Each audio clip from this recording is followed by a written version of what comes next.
नमस्ते दोस्तों। आज के इस वीडियो में हम बात करेंगे कि कोरोना क्राइसिस के समय वो कौन से ऐसे साइकोलॉजिकल टेक्निक्स हैं जिनसे हम बेहतर ढंग से कोप अप कर सकते हैं। आज जब लॉकडाउन का पीरियड है, लाइफ के बहुत सारे ऐसे फैक्टर्स हैं जिसमें अनसर्टेनिटी है, अनिश्चितता है, असुरक्षा है, तो लोग इस समय एंजाइटी, डिप्रेशन, स्ट्रेस से जूझ रहे हैं। हम बचपन से देखते आए हैं कि जब भी बच्चों की ग्रोथ हो रही होती है, डेवलपमेंट हो रहा होता है, तो उस समय पेरेंट्स जो हैं और टीचर्स जो हैं वो आईक्यू फैक्टर पे बहुत ज़्यादा जोर देते हैं, इंटेलिजेंस क्वोशेंट। मगर विषम परिस्थितियों में, जब विपरीत परिस्थितियां हों, टफ सिचुएशंस हो जैसे कि आजकल है, ऐसे सिचुएशंस में इमोशनल इंटेलिजेंस बहुत अहम हो जाता है। इंटेलिजेंस दो प्रकार की है, जिसको हम आईक्यू जो मेंटल लेवल आपका डिसाइड करती है, और इमोशनल इंटेलिजेंस जो आपकी कितना आप इमोशनली मैच्योर हैं वो डिसाइड करती है। ईक्यू एक ऐसा टर्म है, इमोशनल क्वोशेंट, जिसको हम 5 कंपोनेंट्स जो इंपॉर्टेंट इंटीग्रल कंपोनेंट्स हैं उससे मेजर करते हैं। आज के वीडियो में इस पे ही चर्चा करेंगे कि वो कौन से ऐसे 5 कंपोनेंट्स हैं जो इमोशनल इंटेलिजेंस को डिटरमिन करते हैं। पहला जो बहुत महत्वपूर्ण फैक्टर है वो है सेल्फ अवेयरनेस। बहुत बार हम इस टर्म को यूज करते हैं और हम ये टर्म डेली लाइफ में बहुत ज़्यादा बोलचाल की भाषा में इस्तेमाल, मगर इसके बहुत ही गूढ़ अर्थ भी हैं। उस पर हम आगे डिटेल में बात करेंगे। दूसरा जो इंपॉर्टेंट फैक्टर है दैट इज सेल्फ रेगुलेशन, यानी किस तरह से आप अब स्वयं को नियंत्रित करते हैं, अपने व्यवहार को नियंत्रित करते हैं। तीसरा है सोशल स्किल्स, यानी how do you manage relationships, social relationships. चौथा है मोटिवेशन, अभिप्रेरणा। और पांचवा है एम्पैथी। तो ये 5 कंपोनेंट्स ऐसे कंपोनेंट्स हैं जो इमोशनल इंटेलिजेंस को डिटरमिन करते हैं, और यदि हर एक कंपोनेंट पे हमारा लेवल, हमारी डिग्री एक एवरेज से ऊपर है, तो हम ये कह सकते हैं कि we are emotionally intelligent people. अगर आप पूरे वर्ल्ड को डिवाइड करें, या हम ये कहें कि 4 fold division of the world, तो वो क्या है? नेचर के elements, plants, animals and human beings.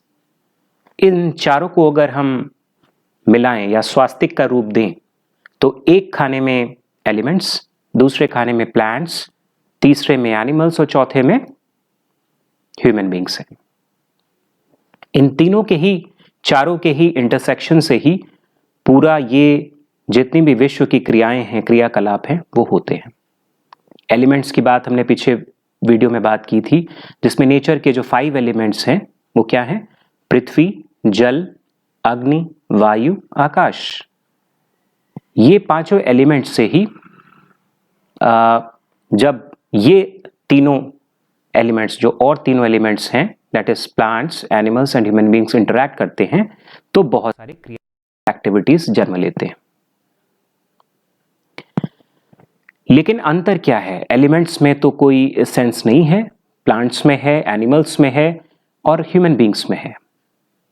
Plants में जो कि अचर जीव जिसको हम कहते हैं वो है, लेकिन 5 सेंसेस उसमें भी हैं, वो भी सनलाइट लेते हैं, रेस्पॉन्ड करते हैं, उनकी भी ग्रोथ होती है। एनिमल्स में भी सेंस ऑर्गन्स हैं, लेकिन ह्यूमन बीइंग इस मायने में डिफरेंस अलग है कि ह्यूमन बीइंग्स में एनालिसिस की क्षमता है। हम अपने सेंस ऑर्गन्स को, अपनी इंटेलिजेंस को, अपनी इमोशनल इंटेलिजेंस का यूज करके हम सिचुएशन की एनालिसिस करते हैं, अप्रेजल करने के बाद फिर हम प्रतिक्रिया देते हैं।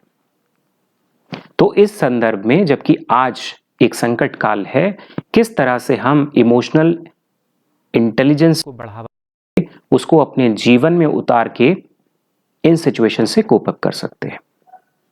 पहला कंपोनेंट जो है जिसकी मैंने बात की, सेल्फ अवेयरनेस। ये बहुत ही महत्वपूर्ण कंपोनेंट है और इसके द्वारा हम ये पता लगा सकते हैं कि हमारा जो जीवन का एनर्जी पैटर्न है वो कैसा है। जब एनर्जी पैटर्न की बात आती है तो दो तरीके के पैटर्न हैं, positive pattern and negative pattern. Positive pattern हमें कंस्ट्रक्टिव क्रिएटिव गतिविधियों की ओर ले जाता है, सकारात्मक सोच देता है, जीवन में लड़ने की एक जिजीविषा देता है, संघर्ष करने की क्षमता देता है।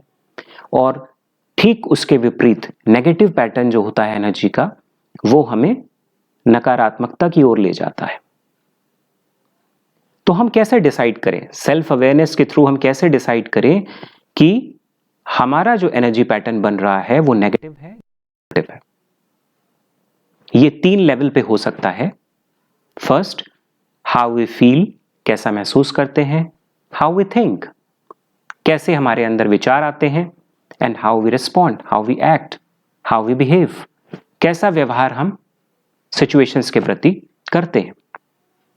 इन तीनों लेवल पे जब हम इंट्रोस्पेक्शन करते हैं, सेल्फ एनालिसिस करते हैं, तब हम अपने एनर्जी पैटर्न को देख सकते हैं।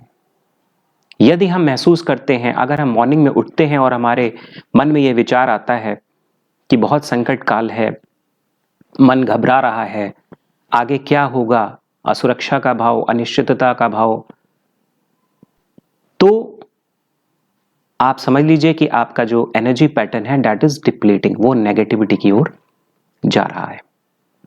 ठीक उसी प्रकार आप क्या सोचते हैं, हाउ यू थिंक, थॉट्स जो हैं यदि हमारे पास्ट या फ्यूचर में रहते हैं, it means we are tensed. Anxiety कहां से क्रिएट होती है? एंजाइटी और गिल्ट पास्ट से आता है, जो हमारे रिग्रेट्स हैं जो हम नहीं कर पाए, और एंजाइटी जो है वो फ्यूचर के सोचने से आती है। लेकिन जब हम प्रेजेंट में रहते हैं, करंट मोमेंट में रहते हैं और अपना बेस्ट देने की कोशिश करते हैं, इट मींस कि एनर्जी हमारी पॉजिटिव पैटर्न बना रही है। उसी प्रकार से हाउ वी रिस्पॉन्ड, तो जैसा हमने महसूस किया, जैसा हमने सोचा, फिर हमने क्या प्रतिक्रिया दी। यदि हम कंस्ट्रक्टिव काम में लगते हैं, क्रिएटिव काम में लगते हैं, इसका मतलब we are responding positively to the difficult situation. और ठीक इसके विपरीत जब हम नेगेटिवली रिस्पॉन्ड करते हैं, यानी हम एंजाइटी में चले जाते हैं, स्ट्रेस में चले जाते हैं, इट मींस कि हम बहुत ही नेगेटिविटी की ओर धीरे धीरे रहे हैं। और इसी का परिणाम है कि बहुत सारे लोग सेल्फ कोपिंग स्किल्स से जो डिफिकल्ट सिचुएशंस हैं कोप अप नहीं कर पाते और पर्यावरण और उनके बीच एक मैल एडजस्टमेंट क्रिएट हो जाता है। आप देखेंगे कि बहुत से लोगों को हाइपरटेंशन, एंजाइटी, स्ट्रेस हो रहा है और अपने जीवन को लेके बहुत सी असुरक्षा है। तो आज हमने बात की कि मानव जो है किस प्रकार से प्लांट्स और एनिमल्स और इनसे ऊपर है, उसका दर्जा क्यों ऊपर है, क्योंकि वो सेल्फ एनालिसिस करके सेल्फ अवेयरनेस क्रिएट कर सकता है। और दिन भर में जो हमारे मूड्स की फ्रीक्वेंसी है, जो वेरिएशन होता रहता है, कभी हम पॉजिटिव सोचते हैं, कभी नेगेटिव सोचते हैं, इसको हम कैसे मेंटेन रखें, पॉजिटिव थॉट्स को कैसे जीवन में मेंटेन रखें, उसके बारे में हम आगे बात करेंगे। तो इस आगे की जो सीरीज है, जो हमारे आगे के वीडियो, उसमें आप देखेंगे कि इन 5 कंपोनेंट्स पे हम चर्चा करेंगे। फिर उसके बाद आगे हम चर्चा करेंगे कि कैसे हम इन कंपोनेंट्स को और बेहतर ढंग से हम अपने जीवन में उतार पाएं। एक एवरेज से ऊपर हम अगर इनको हम ले जाते हैं इन कंपोनेंट्स को, तो हमारा EQ यानी इमोशनल क्वोशंट बेहतर बन सकता है। और आगे के लिए जो नई चुनौतियां हैं, जो चैलेंजिंग टाइम्स हैं, जो टेस्टिंग टाइम्स हैं, उसमें हम बेहतर ढंग से रिस्पॉन्ड कर सकते हैं। उम्मीद है कि ये वीडियो आपको पसंद आया होगा और अगले वीडियो के लिए आप ज़रूर इंतज़ार करेंगे। Thank you.